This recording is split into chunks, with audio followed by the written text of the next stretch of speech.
लोगों के बीच में जाके अपने खतरे की परवाह कहीं कहीं करते हुए, कहीं परवाह न करते हुए, शुरू में उस लेवल की प्रिपेयर्डनेस नहीं थी जिस लेवल की प्रिपेयर्डनेस चाहिए थी।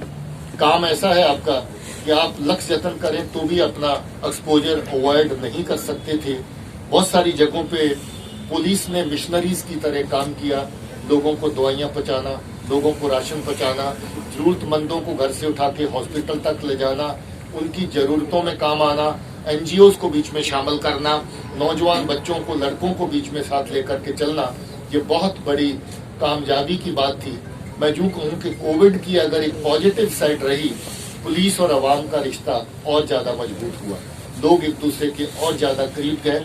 जहां पर रवायती तरह की प्रेयर्स अदा करने का हमेशा एक सिलसिला रहता था कि वहां पर मस्जिद में बहुत बड़ी भीड़ होगी, मंदिर में बहुत ज्यादा जो सेलिब्रेशन, जो बड़े बड़े फंक्शंस के दौरान हुई, मगर पुलिस और सरकार की अपील के ऊपर लोगों ने हर तरीके से तावन दिया और पुराने जो नजरिए थे उनको बदल करके कोविड प्रोटोकॉल्स के मुताबिक जो है रिलीजियस फंक्शंस और रिलीजियस एक्टिविटीज को भी रेगुलेट किया गया।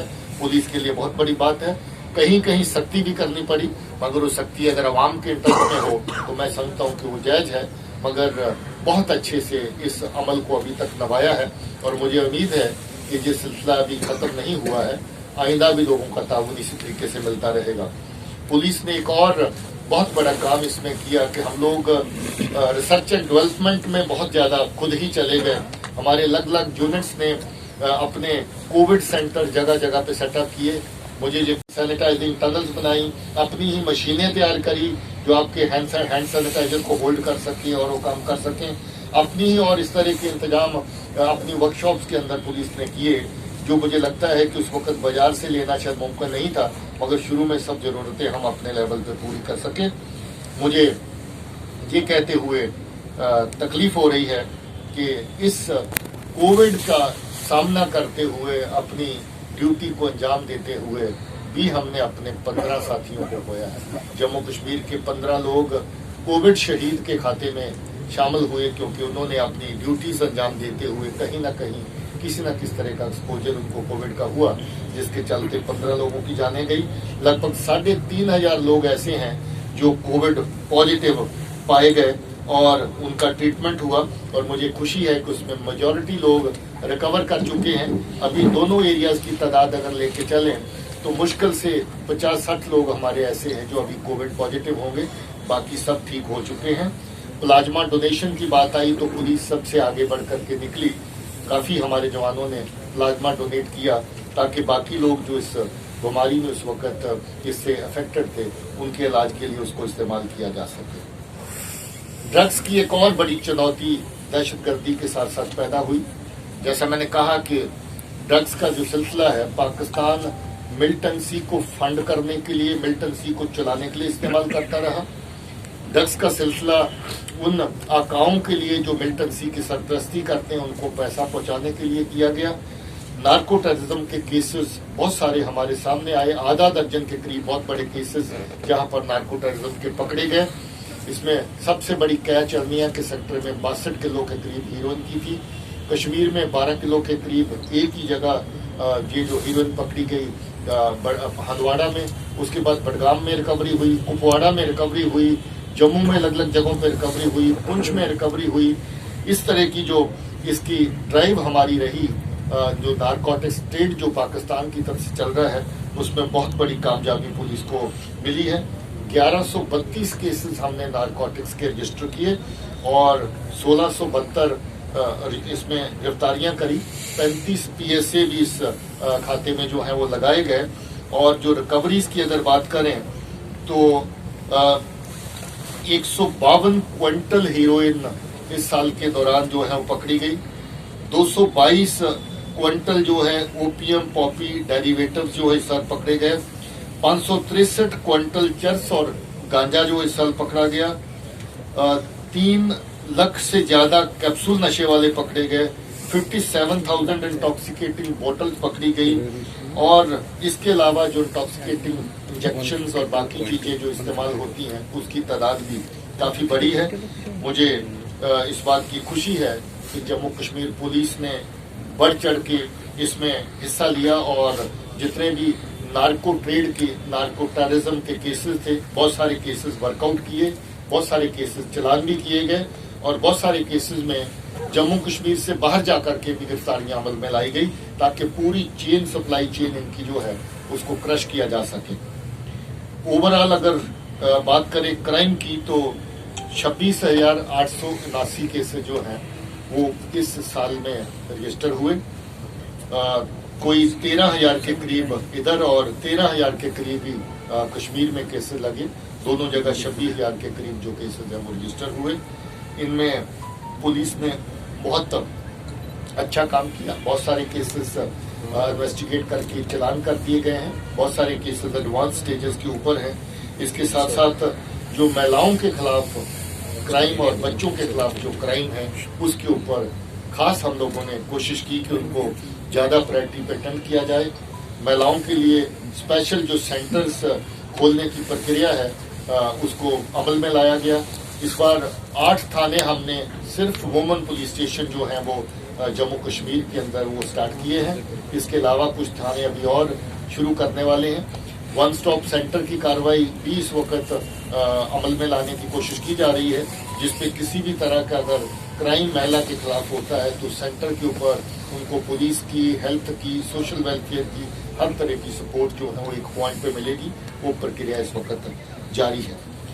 जम्मू कश्मीर आर्मड पुलिस ने और आईआरपी ने बहुत पिवटल रोल अदा किया पूरे इस साल के दौरान।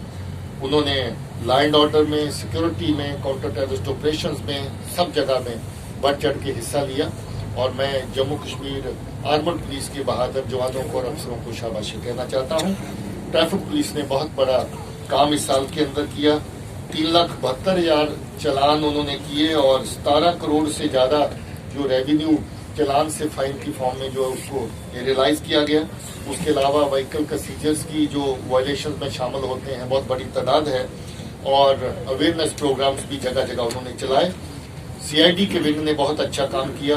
70,000 के करीब पासपोर्ट वेरिफिकेशन और 13,000 के करीब सर्विस वेरिफिकेशन लोगों की सेवाओं को मद्देनजर रखते हुए वो की गई। और क्राइम ब्रांच ने भी अपना इस साल के दौरान बहुत अच्छी कारकर्दगी पेश करी। कोई 88 केसेस उन्होंने स्पेशल लॉबियत के जो उनको तफ्तीश किया। 36 केसेस उन्होंने चलान किए। सीसीटीएनएस जो आने वाले सिस्टम में बैकबोन बनने जा रहा है आईसीजेएस की, इंटरऑपरेबल क्रिमिनल जस्टिस सिस्टम की, उसके ऊपर बहुत बड़ा फोकस आईजी क्राइम की तरफ से रखा गया। उसमें काफी हद तक हम लोग उसको फंक्शनल करने में कामयाब हो गए हैं।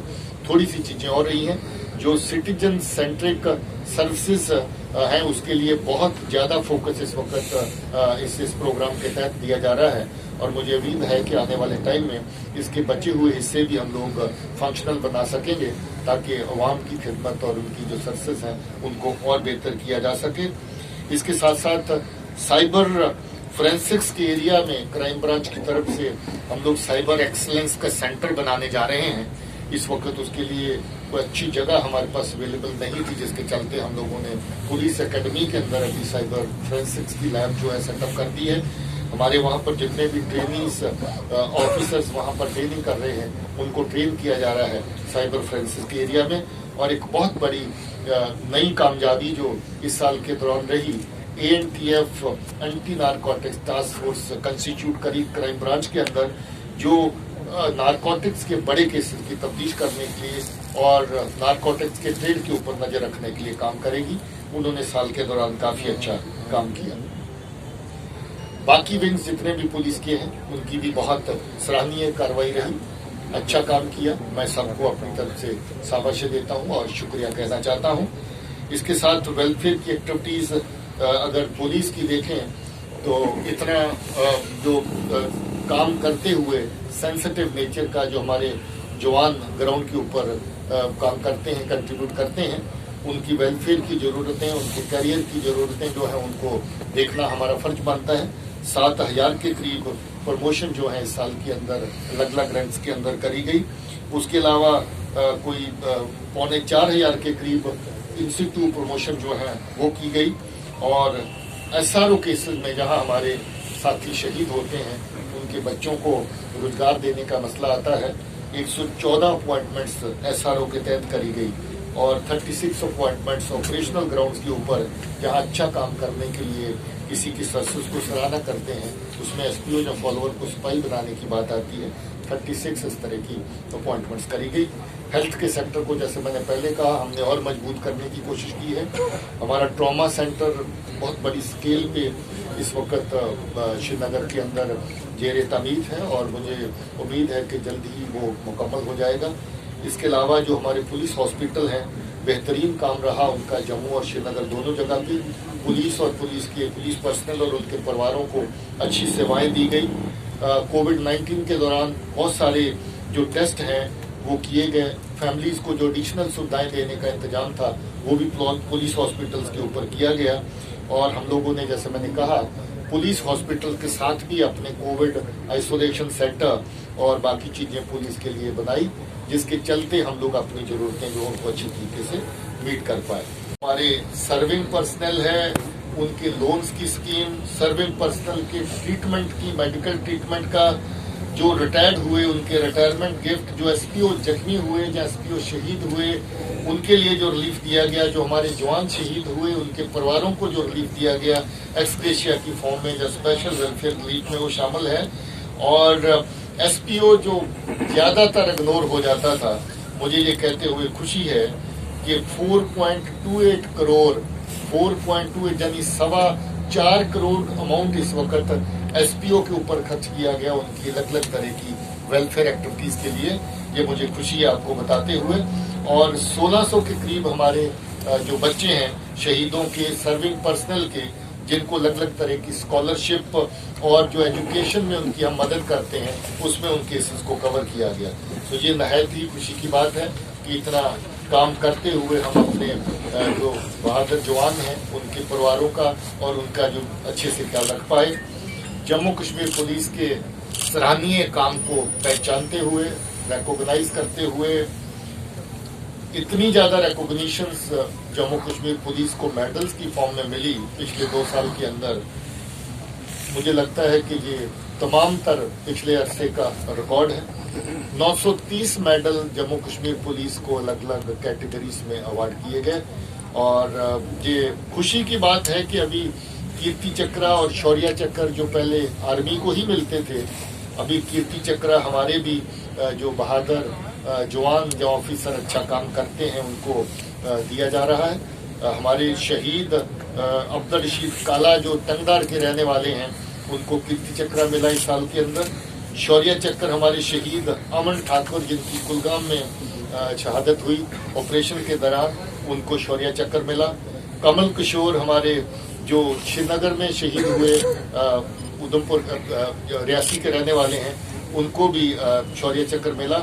और एक हमारे और बहादुर ऑफिसर डीआईजी अमित कुमार जो एक ऑपरेशन में जख्मी हुए थे, लगभग 7 महीने दिल्ली में ट्रीटमेंट में रहे और अभी वापस श्रीनगर डीआईजी का काम कर रहे हैं, उनको भी शौर्य चक्र इस साल के दौरान मिला। तो ये काबिल तारीफ बात है। इस तरीके से गैलेंट्री के अलग अलग मेडल, जिसकी तादाद मैं पहले बता चुका हूँ, बहुत बड़ी है। हम लोग इस अच्छे काम के लिए पुलिस की सराहना करते हुए इनको अवार्ड देने के लिए जहाँ की लोकल गवर्नमेंट एलजी साहब और गवर्नमेंट ऑफ इंडिया में होम मिनिस्टर साहब और होम मिनिस्ट्री को शुक्रिया कहना चाहते हैं, जो हमारी बहादुर फोर्स की सेवाओं को रिकॉग्नाइज करते हैं और उनको मेडल से अवार्ड करते हैं। इसके अलावा सपोर्टिंग एक्टिविटी में हमारे जो अचीवर्स हैं उसमें कुलदीप हांडू को द्रोणाचार्य अवार्ड मिला, जो हमारे लिए फख्र की बात है। खालिदा बानो ने नेशनल वुशु में सिल्वर मेडल हासिल किया। ये दूसरा अचीवर हैं जो हमारे फोर्स की तरफ से इस वक्त के दौरान भी।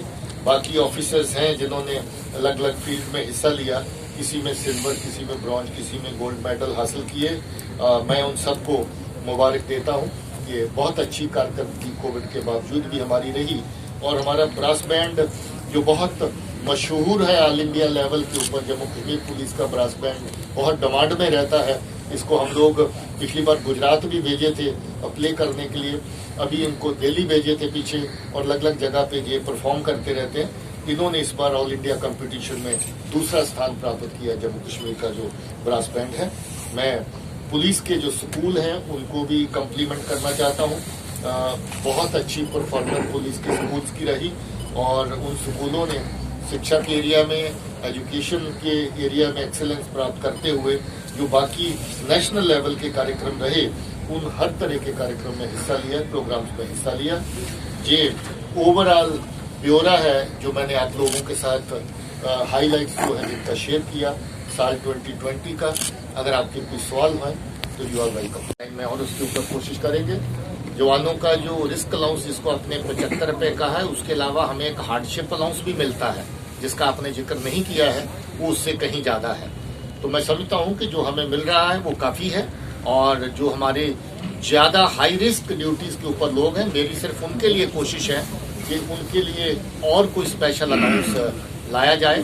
हमारे लिए जितने अलाउंसेज मिल रहे हैं वो काफी है। सर उसी किलो फोर्स जो एचएस शाही साहब है, उनका जो बयान आया, उन्होंने कहा कि ये हाईवे पर किसी बड़े हमले को अंजाम देने की कोशिश कर रहे थे। वहीं दूसरी तरफ से पुलिस का बयान जो प्रेस रिलीज के जरिए जो आया है, उनका कहना है कि ये जो लड़के थे ये हमारे टेररिस्ट की लिस्ट में थे ही नहीं। तो कहीं न कहीं आपको लगता है कि कंट्राडिक्शन हो रहा है बयानों में? देखिए, पहला तो ये कि जीओसी बड़े सीनियर ऑफिसर हैं और I have no reason to dispute के उन्होंने जो कहा वो गलत होगा। ये जरूरी नहीं कि हर दहशतगर्द आपकी लिस्ट में शामिल हो। पहले लड़का घर से दौड़ता है, फिर वो भागता है, फिर घर वाले रिपोर्ट करने आते हैं, जब आपको अपने जराये से पता चलता है फिर वो लिस्ट में चढ़ता है। तो ये जरूरी नहीं है, लाजमी नहीं है कि हर लड़का जो मिलिटेंसी ज्वाइन कर चुका है आपकी लिस्ट में। सर, डीआईजी में कोई पुलिसिंग में कोई दिक्कत नहीं आती? दिक्कत आती तो है, ये बात सही है, मगर अनफॉर्चुनेटली हमारे जो इंटरनल लिटिगेशंस की वजह से जो हमारे ऑफिसर टाइमली जिनके सीनियरिटी के डिस्प्यूट सॉर्ट आउट हो जाते तो वो इम्पैनल होके डीआईजी बन गए होते। वो एक लंबी फाइट कोर्ट कचहरियों की अब हम लोग निपटा करके इनके सिक्योरिटी के इश्यूज सॉर्ट आउट कर पाए हैं। अभी इनकी इम्पैनलमेंट के इश्यूज अवेटेड हैं और मुझे लगता है कि जितने डीआईजी हमें चाहिए उससे 10 गुना ज्यादा डीआईजी हमारे पास अवेलेबल होंगे जल्दी।